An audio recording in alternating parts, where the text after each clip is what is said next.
तुलसी माता को जल देते समय बोलने चाहिए। ये 3 शब्द जिनसे सभी मनोकामनाएं पूरी होती हैं। हम आज के प्रवचन में जानेंगे कि तुलसी माता को जल देते वक्त कौन से शब्द बोलने चाहिए। किसी समय की बात है, भगवान विष्णु विश्राम कर रहे थे, तभी देवी लक्ष्मी वहां आई और भगवान विष्णु से तुलसी माता को जल देने के महत्व के बारे में पूछा।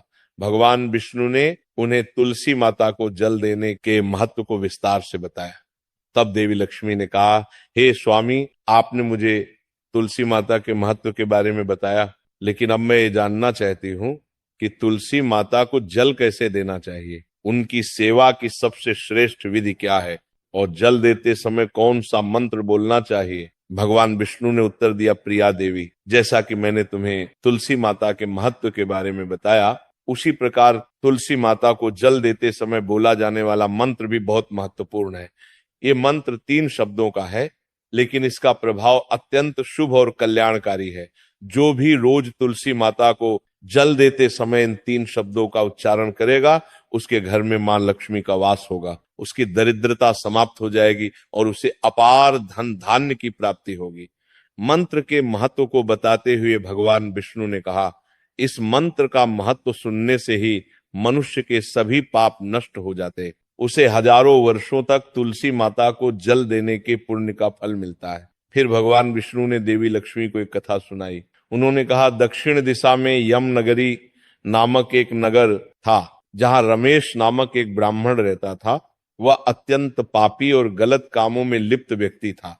जन्म से ब्राह्मण होते हुए भी वह धार्मिक कार्यों से दूर रहता था। न वह पूजा करता, न ध्यान, न जप और न ही किसी का सत्कार करता। वह मदिरापान और मांसाहार भी करता था और हमेशा अनैतिक कार्यों में व्यस्त रहता था। और वह ब्राह्मण दिन में खेत में काम करके पत्ते बेचकर अपनी जीविका चलाता था और रात में वेश्याओं के पास जाता था। इस प्रकार उसने अनेक वर्षों तक अपना जीवन इसी पापपूर्ण तरीके से बिताया। फिर एक दिन वह दुर्बुद्धि ब्राह्मण पत्ते इकट्ठा करने के लिए एक शिष्य की वाटिका में पहुंचा और पत्ते तोड़ने लगा। तभी एक काले सर्प ने, जो काल के रूप में वहां उपस्थित था, उसे काट लिया। उसी समय उसकी मृत्यु हो गई।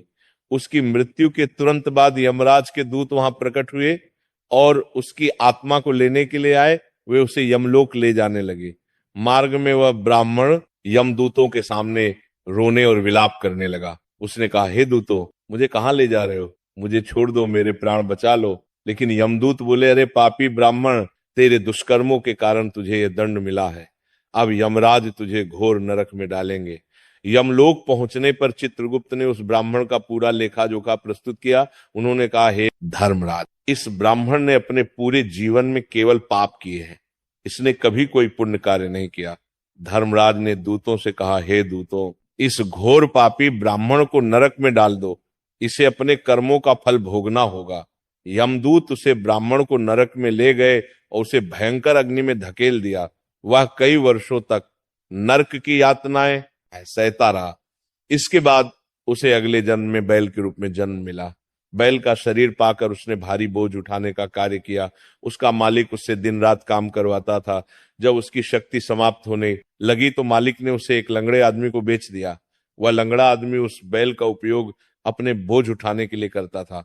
बैल ने 8 वर्षों तक उसकी सेवा की। फिर एक दिन वह बैल लंगड़े आदमी को लेकर एक ऊंचे पर्वत पर चढ़ा। अधिक परिश्रम और थकान के कारण वह बैल मूर्छित तो होकर गिर पड़ा और अंतिम सांसें लेने लगा।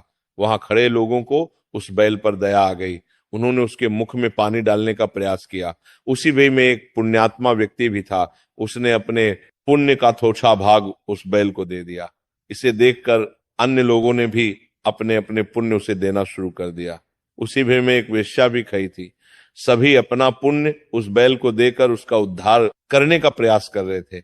ये देखकर उस वेश्या ने भी अपना पुण्य उस बैल को दे दिया। कुछ देर बाद उस बैल की मृत्यु हो गई। फिर उस स्थान पर यमदूत आए और उस बैल के शरीर से उस ब्राह्मण की आत्मा को निकालकर यमलोक ले गए। यमलोक पहुंचने पर उसे यमदेव के सामने प्रस्तुत किया गया। चित्रगुप्त ने जब उसका लेखा जोखा देखा तो वे चकित रह गए।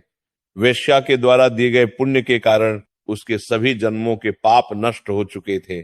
यमदेव ने कहा, हे ब्राह्मण, उस वेश्या ने तुझे अपना पुण्य देकर तुझ पर बड़ा उपकार किया है, उसी के पुण्य के प्रभाव से तुम्हारे सभी पाप नष्ट हो गए हैं, इसलिए अब तुम्हें फिर से मनुष्य जन्म प्राप्त होगा। इस प्रकार वह ब्राह्मण पृथ्वी पर एक उत्तम ब्राह्मण कुल में जन्म लेता है। उस महापुण्य के प्रभाव से उसे अपने पूर्व जन्म की सारी बातें याद आने लगती हैं। जब वह बड़ा होता है तो उसे ध्यान आता है कि पिछले जन्म में जब वह बैल था तब एक वेश्या ने उसे अपना पुण्य दिया था। उसके मन में उस वेश्या के बारे में जानने की उत्सुकता जागती है। वह वेश्या का पता लगाकर उसके नगर में पहुंचता है। वहां वह वेश्या जो अब बूढ़ी हो चुकी थी उसे मिल जाती है। वह ब्राह्मण उसके सामने जाकर बार बार प्रणाम करता है और धन्यवाद देने लगता है। वेश्या उससे पूछती है, हे ब्राह्मण श्रेष्ठ, आप कौन हैं और किस कारण मुझे धन्यवाद दे रहे हैं? मैंने आपका कौन सा कार्य किया है जिसके लिए आप मुझे नमस्कार कर रहे हैं? तब ब्राह्मण कहता है, हे मां, मैं वही बैल हूं जिसे तुमने अपना पुण्य देकर जीवन दान दिया था। अपने पाप कर्मों के कारण मुझे पिछले जन्म में बैल बनना पड़ा। उस पर्वत पर जब मैं अंतिम सांसें ले रहा था तब तुमने अपना पुण्य मुझे दे दिया था। उसी पुण्य के प्रभाव से ही आज मुझे फिर से मनुष्य जन्म मिला है और अपने पूर्व जन्म की सारी बातें याद है। किंतु हे मां, मैं यहाँ ये जानने आया हूं कि तुमने मुझे कौन सा पुण्य दिया था जिससे मेरे सभी पाप नष्ट हो गए। मैं उस पुण्य के बारे में जानना चाहता हूं।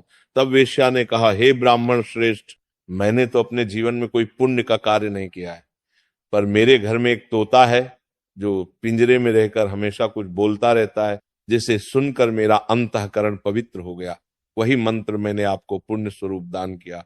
फिर वह वैश्य और ब्राह्मण उस तोते के पास गए और उससे पूछने लगे, हे शुक, तुम कौन सा मंत्र बोलते हो जिससे हमारे जीवन का उद्धार हुआ?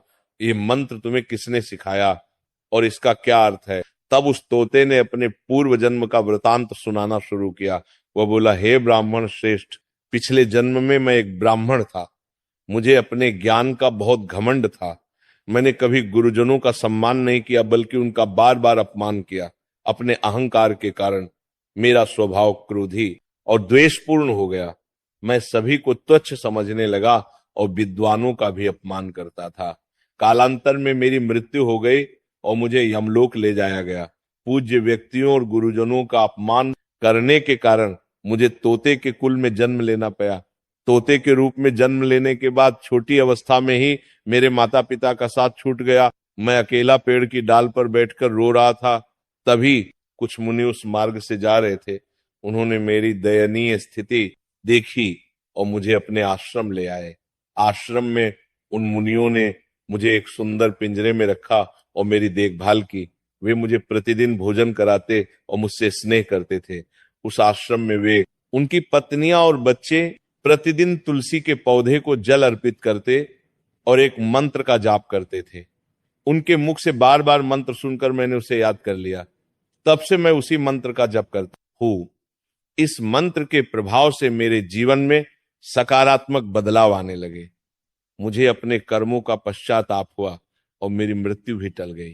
मेरी आयु 100 वर्ष हो गई और इतने वर्षों तक मैं जीवित रहा। एक दिन रात के समय एक चोर उस आश्रम में आया और मुझे वहां से चुरा लिया। बाद में इस वेश्या ने उस चोर से मुझे खरीद लिया।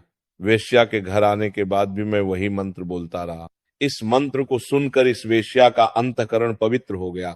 उसने अपना पुराना जीवन छोड़कर भगवान विष्णु की भक्ति करनी शुरू कर दी।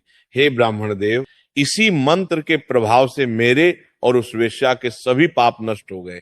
यही मंत्र आपको भी पाप मुक्त कर चुका है। इस प्रकार तोते ने उस ब्राह्मण और वेश्या को पूरा वृतांत सुना दिया। ये सुनकर ब्राह्मण और वेश्या दोनों बहुत प्रसन्न हुए। उन्होंने तय किया कि अब वे प्रतिदिन तुलसी मां को जल अर्पित करेंगे और उस मंत्र का जप करेंगे।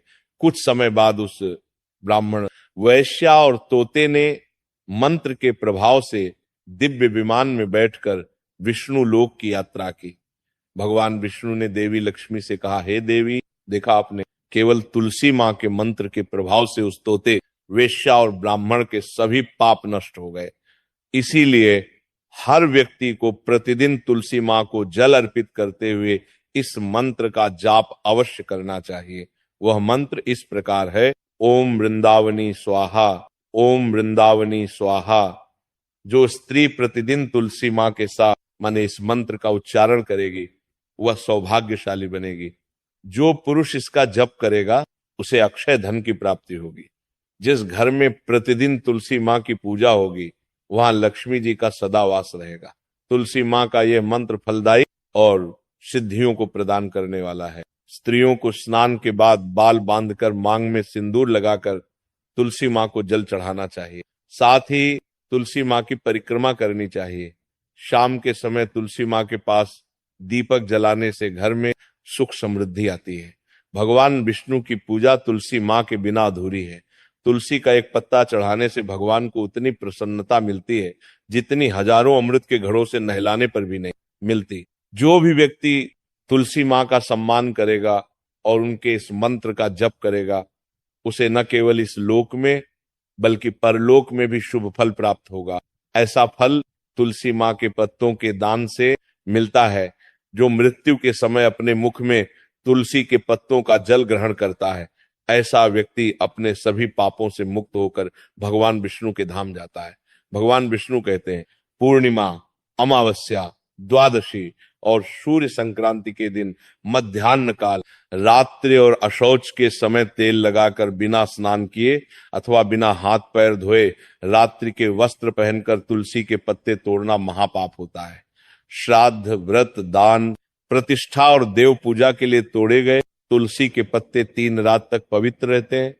तुलसी के पत्तों को बिना नष्ट किए उसके अग्रभाग को तोड़ना चाहिए। तुलसी की मंजरी जो सभी फूलों से श्रेष्ठ मानी जाती है उसे तोड़ते समय पत्तियों का होना आवश्यक है। पौधे को बिना हिलाए केवल अग्रभाग को तोड़ना चाहिए ताकि पूजा का फल और बढ़। तुलसी के पत्तों को कभी नाखून से नहीं तोड़ना चाहिए क्योंकि इससे पाप लगता है। रात्रि के समय तुलसी के पौधे को छूना या उसके पत्ते तोड़ना अशुभ माना जाता है क्योंकि रात्रि में वह निद्रा अवस्था में होती है। गुरुवार को तुलसी के पौधे में थोड़ा कच्चा दूध अर्पित करें और इस दौरान ओम नमो भगवते वासुदेवाय नमः मंत्र का जप करें। तुलसी के पौधे के पास शालिग्राम रखें और तिल चढ़ाएं।